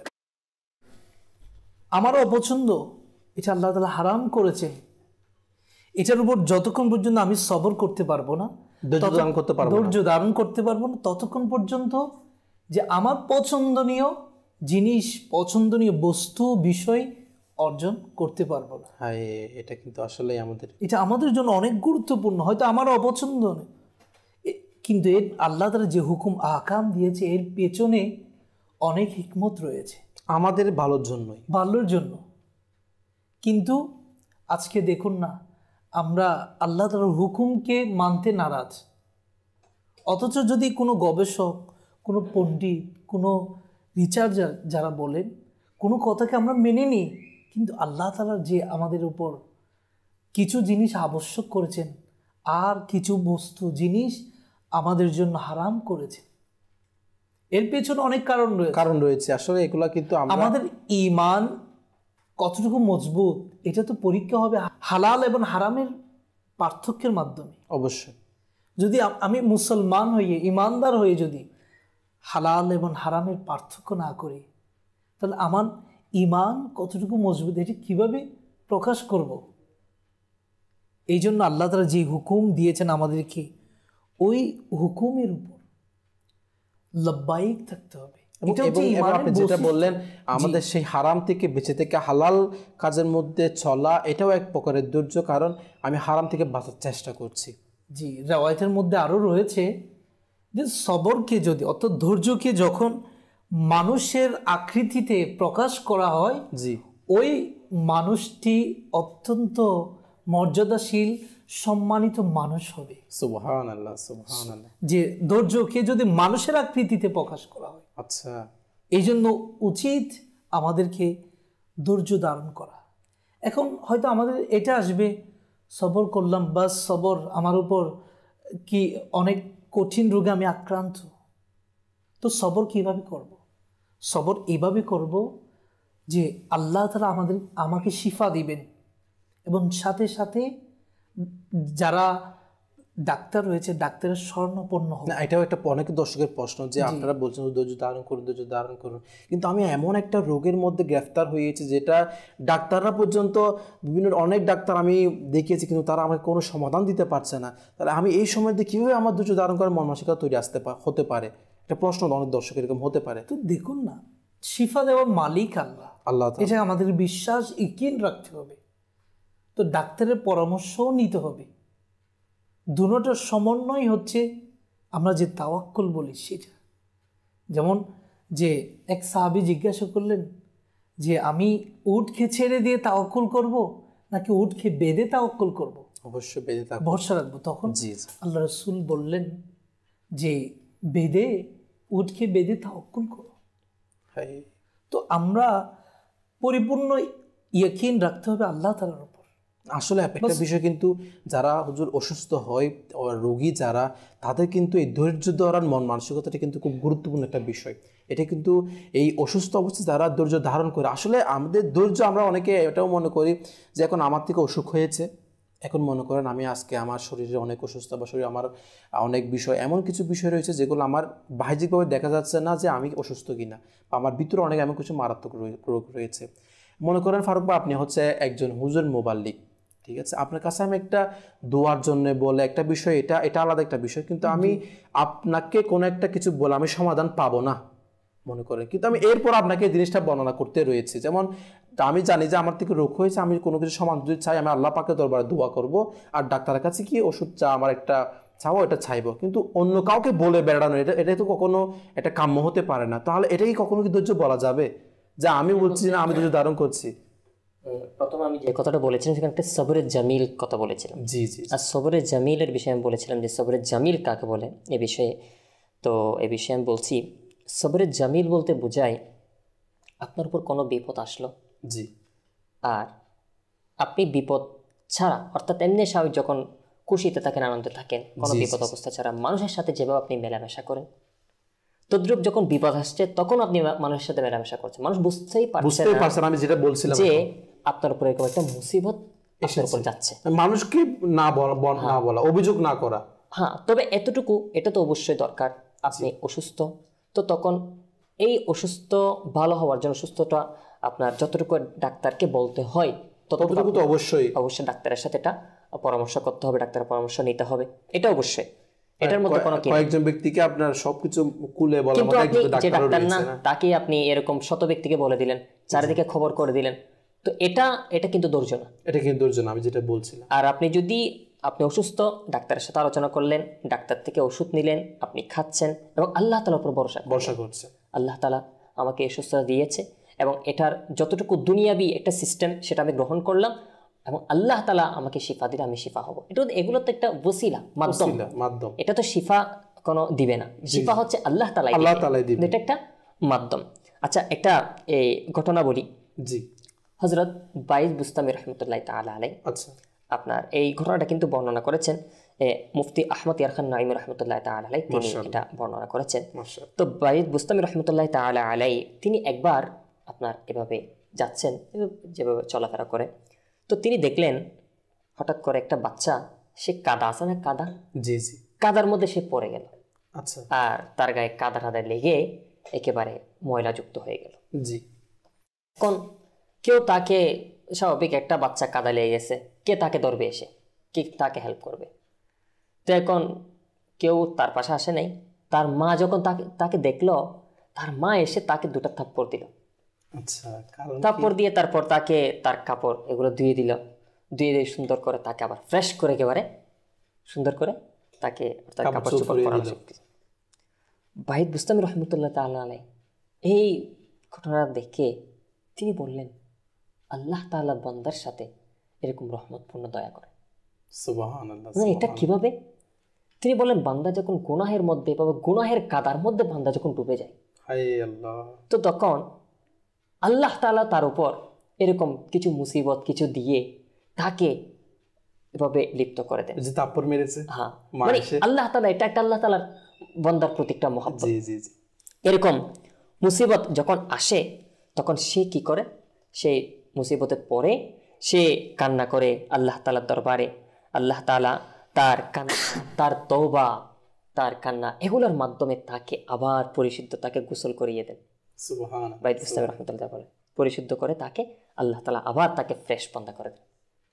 তো এটা কোন একটা মুসিবত আসা, এটা কিন্তু আল্লাহর ওলিরা খুব সুন্দরভাবে কিন্তু আমাদেরকে সাদরে গ্রহণ করতেন। এবং কি আমরা যে এরকম কোন মেহমান আসলে যে এরকম তাকে স্বাগতম জানাই, তো আল্লাহ তাআলা হইলে তারা বিপদ-আপদকেও স্বাগতম জানান। সাহাবায়ে কেরামদের জীবনে কিন্তু এরকম ঘটনা আছে। আচ্ছা। যে এক সাহাবিয়া রাদিয়াল্লাহু তাআলা আনহা, আমার ঠিক নাম মনে পড়ছে না। আচ্ছা আচ্ছা। তো ওনার বিবাহ হওয়ার পর তো এখন প্রায় 40 দিন, মানে 40 দিন হয় না, এরকম একটা দীর্ঘ একটা সময় আর কি, জি জি, মানে কোনো মুসিবত আসেনি। তো তিনি বললেন, আমি আপনার থেকে কি, আমি চাই যে আপনি আমাকে ছেড়ে দেন, এরকম। তখন তিনি বললেন, আচ্ছা ঠিক আছে, আমরা আল্লাহ রাসূলের দরবারে যাই। তখন সেখান থেকে যেটা ফয়সালা হয়, মানে তালাক খুঁজতেছে এখন, এরকম। তো এখন সেই সাহাবী রাদিয়াল্লাহু তাআলা যখন ওনাকে নিয়ে আল্লাহ রাসূলের দরবারে যাচ্ছেন, রাস্তার মধ্যে উনি ব্যথা পেলেন হঠাৎ করে। সেই সাহাবী ব্যথা যখন পেলেন, তিনি বলেন, আর যেতে হবে না। আল্লাহু আকবার। এটা কি, এটা কিরকম আবার, আর যেতে হবে না, চলেন। তো এখন যখন জিজ্ঞাসা করলেন এটার কারণ কি, এটা আমি তো এসে, আপনি তো কিছুক্ষণ আগে বলছিলেন যে আমাকে তালাক দিবেন, আমাকে ছেড়ে দিবেন, এখন আবার প্রথমত আমি ব্যথা পেলাম, তোমার থেকে, আমি আপনার থেকে চিহ্ন হতে চাই। ওই সাহাবিয়াটা কি নিজেকে ওনার থেকে ছাড়াতে চাইছিল, তো এটা অনুমতির জন্য গেছিল। তো এখন সেই সাহাবী রাদিয়াল্লাহু আনহু বললেন যে, আমি শুনেছি যে আল্লাহ তাআলা যে বান্দাকে মহব্বত করেন, 40 দিনের মধ্যে তার উপর কোনো না কোনো মুসিবত আসে, মানে তার উপর কোনো মুসিবত আসে। যখন থেকে আমি আপনার সাথে বিবাহ হলো, আপনার উপর কোনো মুসিবত আমি দেখি নাই।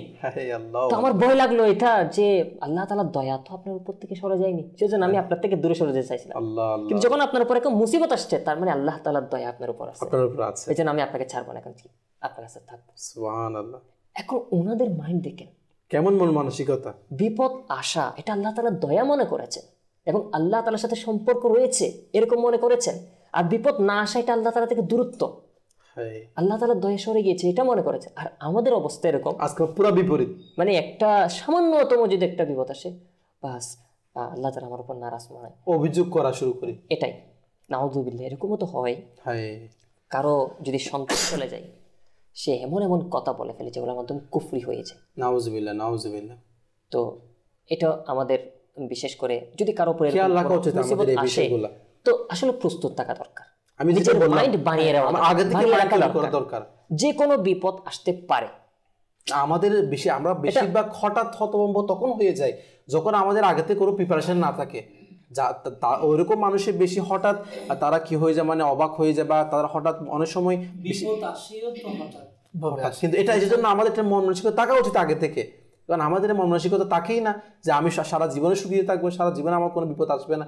কিন্তু আমরা যদি আজকে থেকে এটা মাইন্ড বানিয়ে নিই যে না, বিপদ এটা মুসলমান মুমিনের একটা বৈশিষ্ট্যের মধ্যে পড়ে বলতে গেলে, যেটা আমাদের হুজুরে বলে এটা নিয়ামত আমাদের জন্য। আল্লাহ তাআলা তারা কিভাবে সাদরে গ্রহণ করতে আমরা শুনলাম যে ওই নেককার মহিলা কত সুবহানাল্লাহ, তারা কিভাবে মন মানসিকতা তাদের কেমন। তা আমাদের তো অল্প পরিমাণ, বিন্দু পরিমাণও তো হওয়া উচিত এগুলা, কিন্তু আজকে আমাদের তার পুরাটাই উল্টা। আমরা আরো বরঞ্চ বিপদ আপদে পড়লে কুফরি বাক্য বলা। এটা থেকে তো আমাদের বরং এটা শিক্ষা নেওয়া উচিত, যদি কেউ শুধু আনন্দে আর আনন্দে যাচ্ছে, কোনো বিপদ নাই, তাহলে এর থেকে ভয় রাখা উচিত। ভয় রাখা উচিত। আল্লাহ তাআলা কোনো আমার উপর নারাজ না তো, আমাকে বাস আল্লাহ তাআলার দয়া থেকে দূরে সরে দিল, এরকম তো না। আসলে আমার ভয় রাখা, আল্লাহ তাআলা যাই করছেন আমার ভালোর জন্যই করছেন।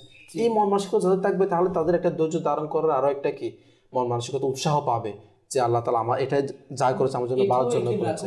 হয়তো আমার যে বিপদ এসেছে এটা হয়তো অনেক বড় বিপদ থেকে আল্লাহ তাআলা ছোট বিপদ দিয়ে আমাকে বাঁচিয়েছে। এটাও একটা পয়েন্ট। এটা আমার ফারুক ভাই খুব সুন্দর কথা বলেছেন। আমার যতটুকু স্মরণ পড়তেছে লুকমান হাকিম, জি জি, যে লুকমান হাকিমের কথা কোরআনে পাকে এসেছে, ওনার একটা জীবনীতে এরকম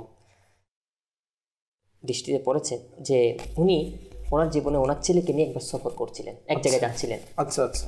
তো যাওয়ার পথে ওনার ছেলে খুব ব্যথা পেয়েছে। আচ্ছা, এখন লুকমান হাকিম রাদিয়াল্লাহু তাআলা তিনি তো বলতেন সবসময় আল্লাহ তাআলা যেটা করেন ভালোর জন্য করেন, ভালোর জন্য করেন। ইনারা এটা কিন্তু ছেলেকেও শিক্ষা দিচ্ছেন এই বিষয়টা। এখন যখন এটা আসছে, এই সফর যখন ব্যথা পেয়েছেন, তো উনি জিজ্ঞাসা করলেন এটা কিরকম, মানে এর মধ্যে কি ভালো আছে? ঠিক আছে, জি। তো এটা কখন প্রকাশ হলো? যখন ওনার ছেলে ব্যথা পেল, তো সেখানে ওনারা অবস্থান করলেন, কিছুক্ষণ সময় এখানে কাটানোর পর ওনারা যে জায়গায় যাচ্ছেন সেই জায়গায় যেতে একটু দেরি হলো। যখন দেরি হলো ওনারা গিয়ে পৌঁছলেন, দেখলেন সেখানে তার কিছুক্ষণ পূর্বে সেখানে একটা মুসিবত এসে, আগুন এসে পুরো এলাকাটা পুরো একেবারে তছনছ হয়ে গেল। তখন বুঝতে পারলেন যদি উনি ব্যথা না পেতেন তাহলে ওনারা তো এরকম এটার মধ্যে আগে চলে আসতেন সেই এলাকায়, এবং সেই মুসিবতটা হতে পারে ওনার উপর আসতো। এবার আটটি রেওয়াজের মধ্যে একটা ফেরেশতা এসেও মানে বর্ণনা করে দিয়েছেন তাদেরকে যে তো আমার এটা দীর্ঘায়িত করছি না, তো সংক্ষিপ্তভাবে বলছি।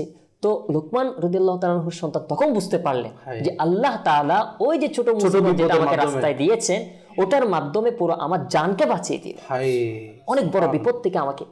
এটা দেখেন, আমরাও যারা বলি আজকে পুরা ব্যবসা পুরাটা সব শেষ, আমার আজকে এত বড় ফ্যাক্টরি ছিল জ্বলে পুড়ে ছাই হয়ে গিয়েছে, আমার থেকে এত কোটি টাকা ছিল চুরে সব নিয়ে গিয়েছে, এরপরেও আমার জানটা তো হিফাজত রয়েছে, আপনার ঈমান হিফাজত রেখেছে।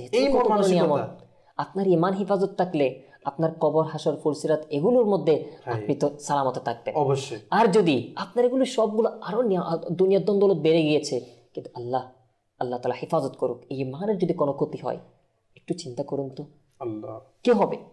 কবর, হাসর, ফুলসিরাত সবগুলো তো বরবাদ, সেখানে তো জাহান্নাম ছাড়া কিচ্ছু নেই, আগুন আর আগুন ছাড়া কিচ্ছু নেই, আল্লাহ তাআলা আযাব ছাড়া কিচ্ছু নেই, তখন কি হবে? তো ঈমানে সালামতে থাকলে সেখানে জান্নাত আর জান্নাত, নিয়ামত আর নিয়ামত, আল্লাহ তাআলা দয়া আর দয়া। চিন্তা করে আমাদের ধৈর্য ধারণ করা উচিত। তো আল্লাহ তাআলা এই দৌলত, সবচেয়ে বড় দৌলত ঈমানের দৌলত, এটা যে আল্লাহ তাআলা হেফাজত রেখেছেন, আল্লাহ তাআলার উপর ভরসা করা, আল্লাহ তাআলার প্রতি মহব্বত, এটা যে হেফাজত রেখেছেন এটার জন্য শুকরিয়া করা উচিত। এটার জন্য এটার উপর ধৈর্য ধারণ করা, যে আল্লাহ তাআলা যা করেছেন আমার জন্য ভালোর জন্য করেছেন, ধৈর্য ধারণ করা, এইটাই হচ্ছে মহান ফজিলত। এবং কেমন ফজিলত, কিছুক্ষণ আগে আমাদের হুজুর প্রথমের দিকে বলেছেন যে আজকে আমরা এত গুনাহ করছি, অনেক সময় একটা কথা বলি যে অনেক সময় আমরা কোনো গুনাহ করি, অনেক গুনাহ করি, লুকিয়ে লুকিয়ে গুনাহ করি, কেউ যেন না দেখে। ফারুক ভাই যে আমাদের হুজুরে বলছে আমরা অনেক গুনাহ করি যেগুলো মানুষ না দেখে, অনেকভাবে এগুলো লুকানোর চেষ্টা করি, কিন্তু কাল কিয়ামতের কিভাবে লুকাবো? কিয়ামতের দিন তো সকল মানুষ, আমার মা বাবা আত্মীয় সবাই থাকবে, আর সবাইকে সবার সামনে আমার নাম পড়ে শোনাতে হবে। আর আমার হুজুর বললেন যারা ধৈর্য ধারণ করবে, যারা সাবরে জামিল, এবং যারা ধৈর্য ধারণের মধ্যে সত্যিকার অর্থে ধৈর্য ধারণ করবে, মানুষকে অভিযোগ করবে না, আল্লাহর উপর ভরসা রাখবে, আল্লাহ তার রাসূলের উপর ভরসা রাখবে, তাহলে কিয়ামতে আল্লাহ তাআলার থেকে লজ্জা লাগবে, তার থেকে হিসাব নিতে। কত মহান ফজিলত যে তারা ধৈর্য ধারণ করবে। তাই আমাদের উচিত ধৈর্য ধারণ করার মন মানসিকতা তৈরি করা। আল্লাহ তাআলা আমাদেরকে আমল করার তৌফিক দান করুক। আমরা আরও ফজিলত সম্পর্কিত আমাদের মোবাল্লিগদের থেকে জানবো, তো কিছু কল এবং SMS নিব, এরপর আমরা আবারও আলোচনার দিকে ফিরে আসবো ইনশাআল্লাহ। জি, আমাদেরকে কল শুনিয়ে দিন। আমার নাম আবুল বাশার। আমরা আপনাদের অনুষ্ঠান দেখে আমাদের অনেক ভালো লাগে। আপনাদেরকে অনেক ধন্যবাদ আমার পক্ষ থেকে এই ধরনের একটা অনুষ্ঠান আমাদেরকে উপহার দেওয়ার জন্য। আমাদের জন্য দোয়া করবেন। মাশাআল্লাহ, মাশাআল্লাহ, আল্লাহ তাআলা কবুল করুক। আসলেই মাদানী চ্যানেল চেষ্টার মধ্যে রয়েছে এবং দোয়া করবেন। আমাদের এটাও নিয়ত রয়েছে, যদি সম্ভব হয় আমাদের আরও এই ইসলামী জীবন অনুষ্ঠানের বদলতে আরও একটি নতুন অনুষ্ঠান আমরা আনার চেষ্টার মধ্যে রয়েছে। আপনারা দোয়া করবেন যেন মাদানী চ্যানেল মজলিস পক্ষ থেকে আরও নতুন নতুন অনুষ্ঠান আপনাদেরকে উপহার দেওয়ার জন্য। তো অনেক দর্শক আমাদেরকে ফেসবুক লাইভের মধ্যেও কমেন্ট করেছেন, যেমনটা ফয়সাল ভাই আমাদের কমেন্ট করেছেন, হুজুর আপনাদের অনুষ্ঠান অনেক ভালো লাগে এবং তার আম্মার জন্য দোয়া চেয়েছেন। আল্লাহ তাআলা আপনার আমাকে আর শিফা দান করুক আর সুস্থতা নসিব করুক। মোহাম্মদ সবুজ ভাই কমেন্ট করেছে, আসসালামু আলাইকুম। ওয়ালাইকুম আসসালাম ওয়া রাহমাতুল্লাহি ওয়া বারাকাতুহু। আমি ওমান থেকে দেখছি, মাশাআল্লাহ আমার অনেক ভালো লাগে মাদানী চ্যানেল, আল্লাহ তাআলা বরকত দান করুক, আমিন। এবং ইনার বাবার জন্য অসুস্থতার জন্য দোয়া চেয়েছেন, আল্লাহ তাআলা আপনার বাবাকে শিফা নসিব করুক, আমিন।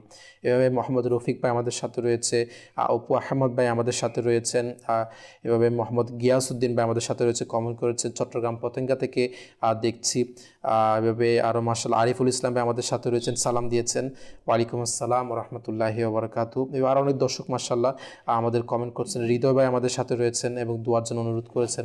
আল্লাহ তাআলা আপনার সমস্ত জায়েজ আশা আল্লাহ তাআলা কবুল করুক। অনেকে দর্শক আমাদেরকে SMS করছেন, যেমনটা বিনতে রমজান আলী রাজশাহী থেকে আমাদের SMS করেছেন, সালাম দিয়েছেন, ওয়ালাইকুম আসসালাম ওয়া রাহমাতুল্লাহি ওয়া বারাকাতুহু। হুজুর আপনারা কেমন আছেন? আলহামদুলিল্লাহ। আজকের বিষয়টা খুব ভালো হুজুর। আমার ভাইকে কোরআনের হাফেজ বানানোর জন্য মাদ্রাসায় ভর্তি করেছি, মাদ্রাসায় রেখে এসেছি। মাশাআল্লাহ, আপনাকে মুবারকবাদ, আপনাদের পরিবারের সদস্যদের মুবারকবাদ। যেই ঘরের মধ্যে, যে পরিবারের মধ্যে একজন হাফেজ যে কোরআন থাকে, তাদের সকলের পরিবারাই সৌভাগ্যবান। মাশাআল্লাহ, আল্লাহ তাআলা তাকে সত্যিকার অর্থে বা আমল হাফেজে কোরআন বানিয়ে দিক। এবং অপর দর্শক আমাদের SMS করেছেন ফটিকছড়ি কাঞ্চননগর থেকে বিনতে নাসির, সালাম দিয়েছেন, ওয়ালাইকুম আসসালাম ওয়া রাহমাতুল্লাহি ওয়া বারাকাতুহু। আচ্ছা, আমাদের যে একটা সেগমেন্ট ছিল সেই সেগমেন্টের উত্তর দিয়েছে 9:12 হয়তো বা আমাদের ওই সেগমেন্টের পাশাপাশি সময় তিনি উত্তর দিয়েছে, ক্ষমা করে দিন, সোয়াব অর্জন করুন। মাশাআল্লাহ, আপনারা তো সঠিক হয়েছেন, আল্লাহ তাআলা কবুল করুক। আলোচনা করছিলাম ধৈর্য ধরুন সেই বিষয়ের মধ্যে, এবং ধৈর্য ধারণ করার কেমন ফজিলত, এবং ধৈর্য ধারণ করার ক্ষেত্রে আমাদের কোন কোন বিষয়গুলো খেয়াল রাখা উচিত সে বিষয়ে আমরা আলোচনা করছিলাম। ফারুক ভাই, আপনার দিকে আসবো।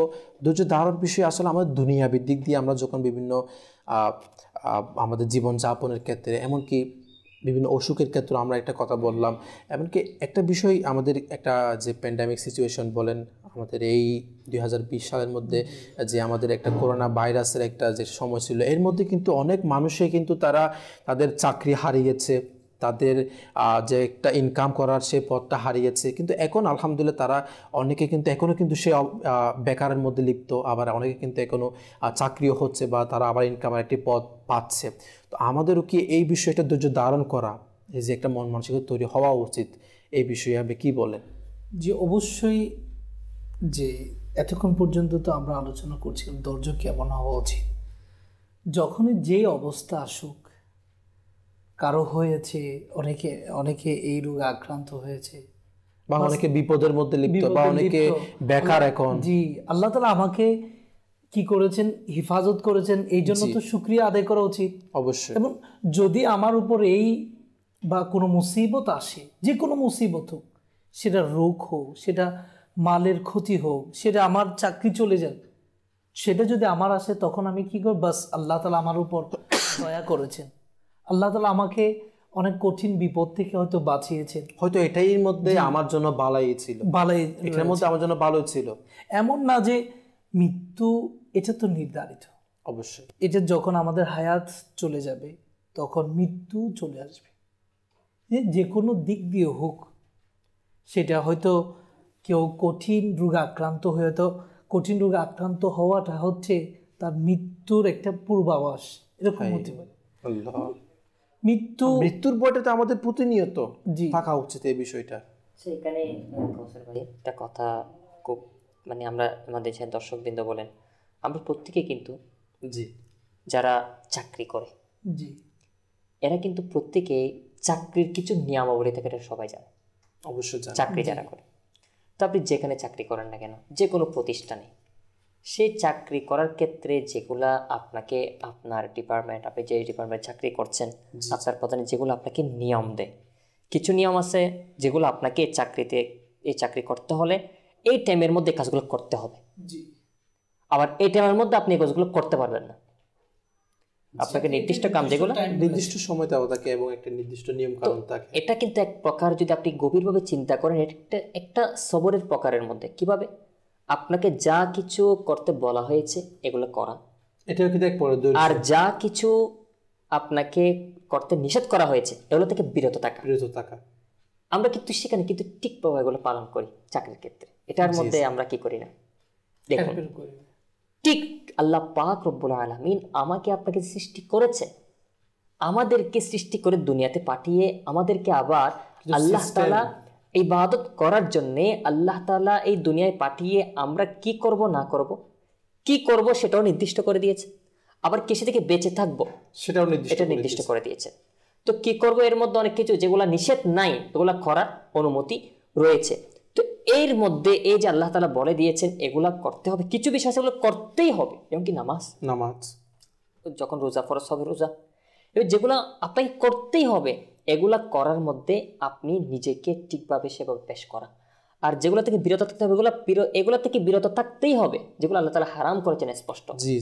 তো এগুলো থেকে নিজেকে বিরত রাখা, তো এই দুটোটা কিন্তু অবশ্যই সবরের প্রকারের মধ্যে আপনার পড়ে। তো আমরা চাকরির মধ্যে যেভাবে বুঝি এটাকে একটু করে সেভাবে বুঝিনি, যেভাবে আমরা চাকরির ক্ষেত্রে আমরা নিজেকে ঠিক এগুলো মেনে চলি, তো তদ্রূপ আমরা যদি আমাদের জীবনে, আমি মনে করি আমি অল টাইম আল্লাহ তাআলার দরবারে তো রয়েছি। আল্লাহ তাআলার দরবার থেকে আমরা কোথায় যাব? প্রতিটা মুহূর্তে আল্লাহ তাআলার অধীনেই রয়েছি। তো আল্লাহ তাআলার অধীনে যখন রয়েছি, আল্লাহ তাআলা যখন যেটা করতে বলেছেন, এখন এটার মধ্যে আসলে এই কথাটা বলার উদ্দেশ্য কি, এই কথাটা বলা আমার একটা বিশাল একটা উদ্দেশ্য আছে। সেটা কি?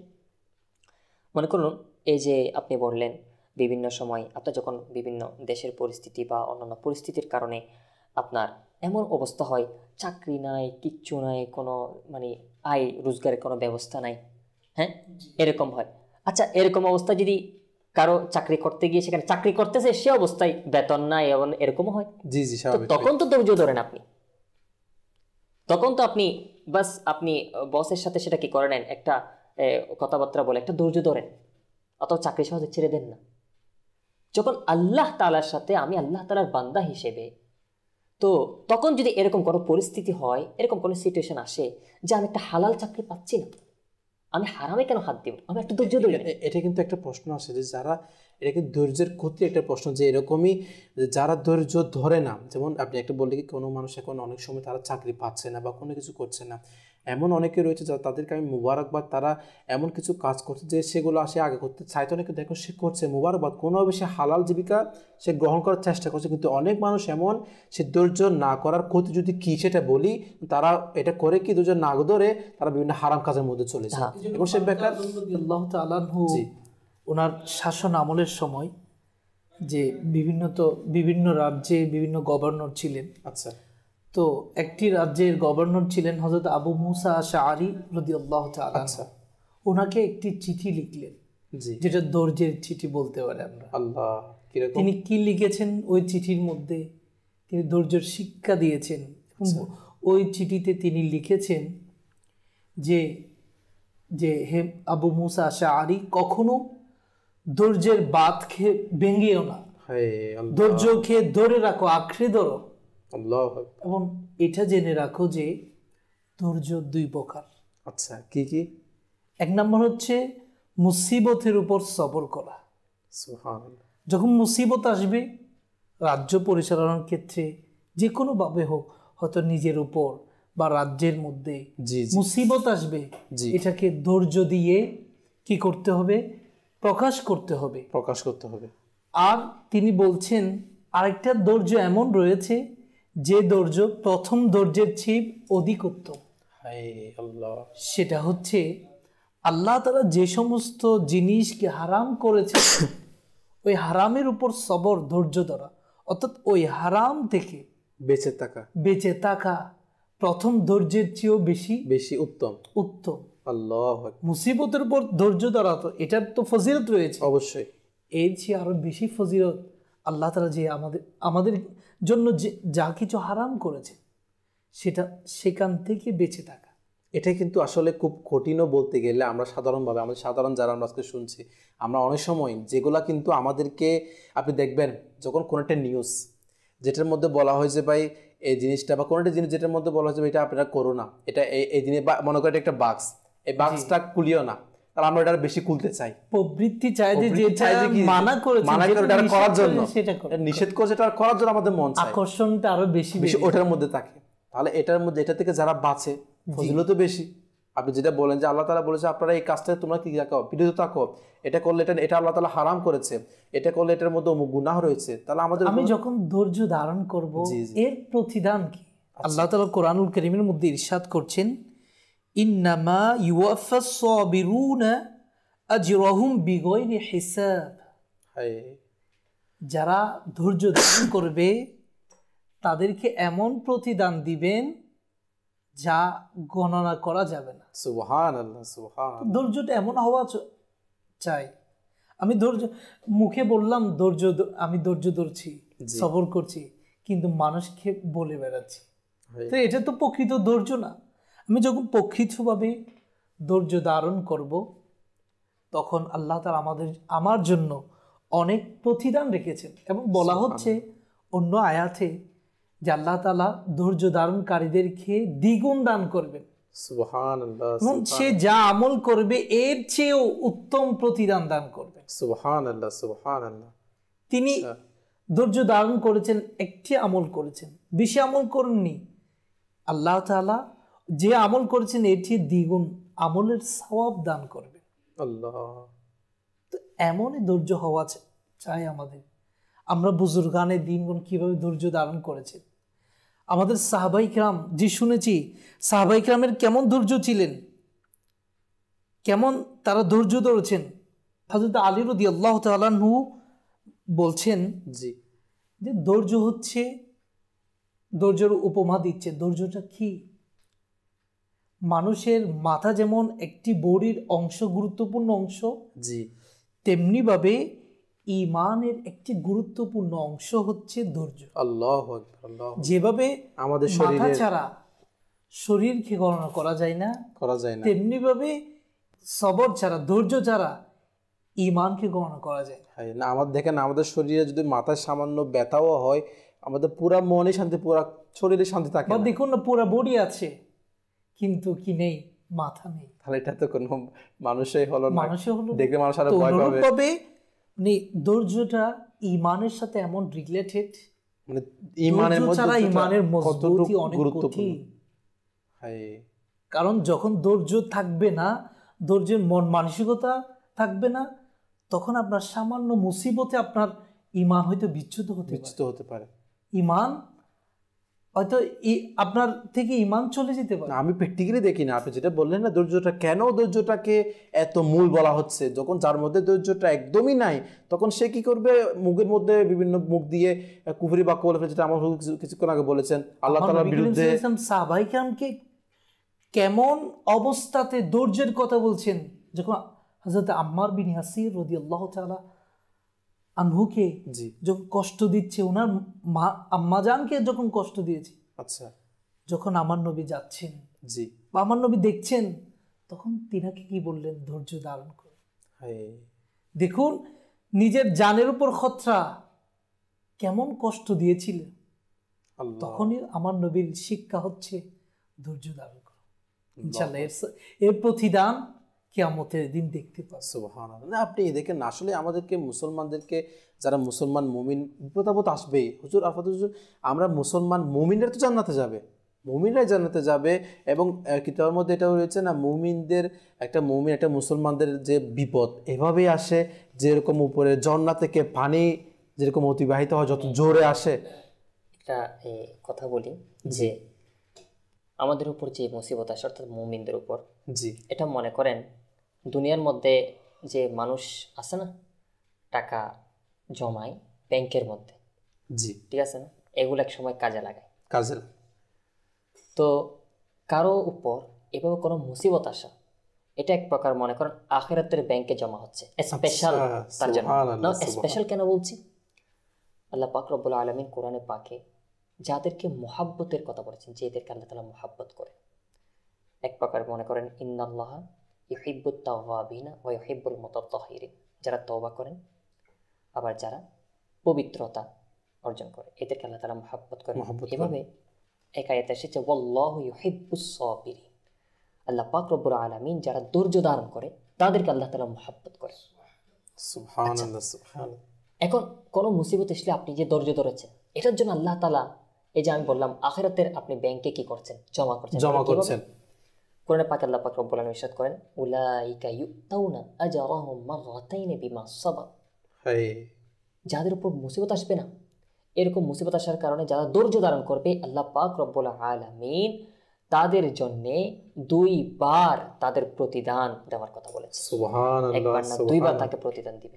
আপনি দুনিয়ার মধ্যে যদি কোনো জিনিস আপনি অল্প টাকাতে যদি ডবল পান, হ্যাঁ, তাহলে এটা কি সবার আগে এটা আমরা স্পেশাল মনে করবেন না?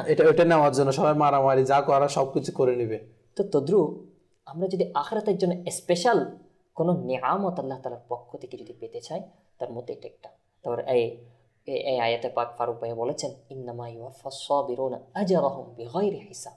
আচ্ছা, যে যারা ধৈর্য ধারণ করবে, আল্লাহ পাক রব্বুল আলামিন এদেরকে ধৈর্যের পরিপূর্ণ তাদের প্রতিদান, ধৈর্যের প্রতিদান তাদেরকে বিনা হিসাববিহীন তাদেরকে দান করবে।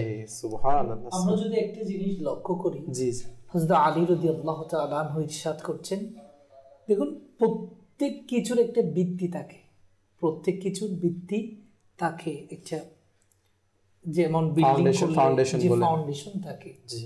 আর উনি বলছেন ঈমানের ফাউন্ডেশন 4টির উপর রাখা হয়েছে। আচ্ছা, কি কি? অর্থাৎ ঈমানের ভিত্তি 4টির উপর রয়েছে। এক নম্বর হচ্ছে ইয়াকিন, বিশ্বাস, 2 ধৈর্য, 3 জিহাদ, 4 ন্যায় পরায়ণতা। আল্লাহ, 2 নম্বরে কি? তো ধৈর্য। আল্লাহু আকবার। ইয়াকিনের পর ধৈর্যের কথা বলছে, ঈমানের ভিত্তি রাখা হয়েছে।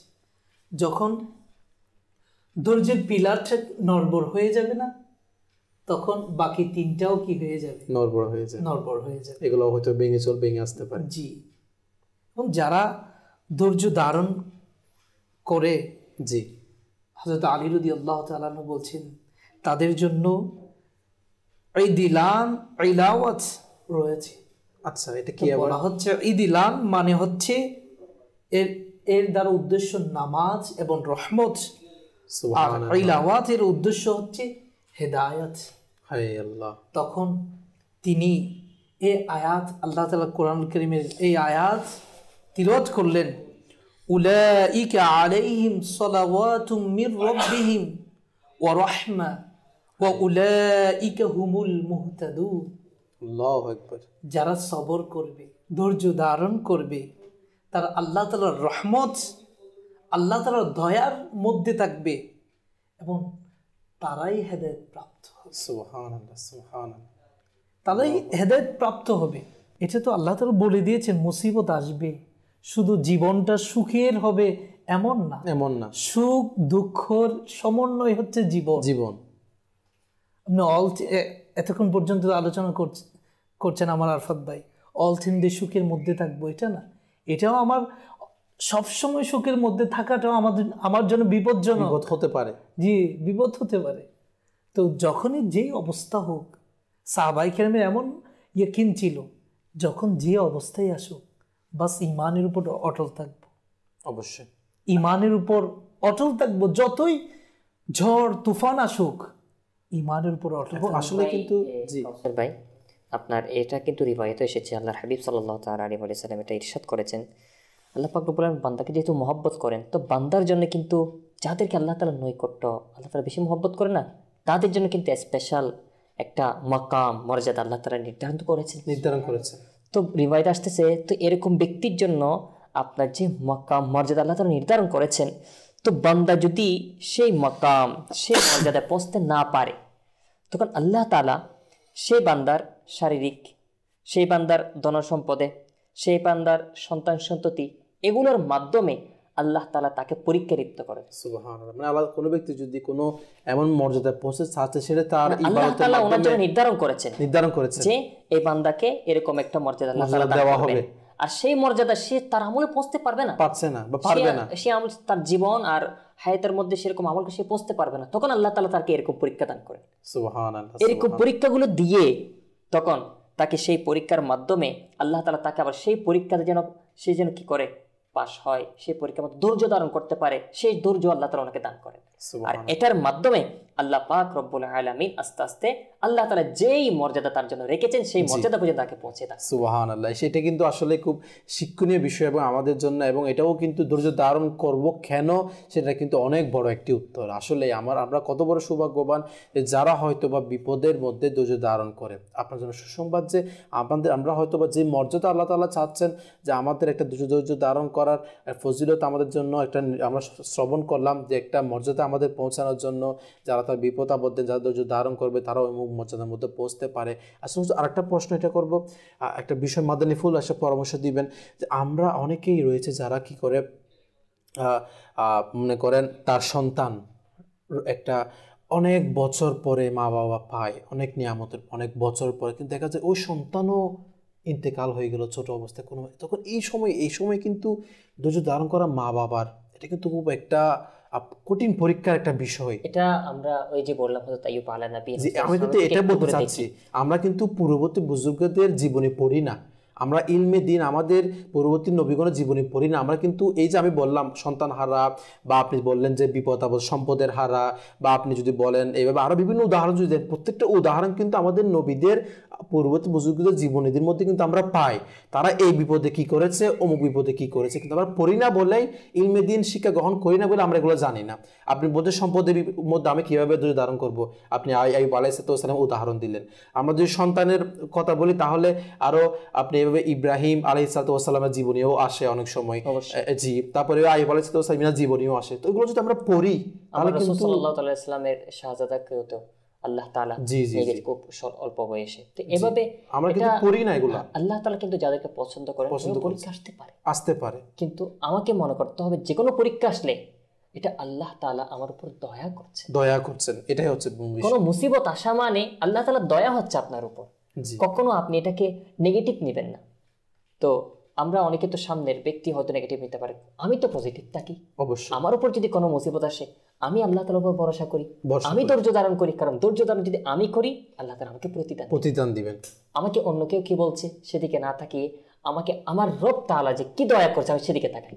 অবশ্যই আমি যত ধৈর্য ধারণ করব তত নিয়ামত আমাকে দুনিয়াও দেওয়া হবে এবং আখিরাতেও দেওয়া হবে।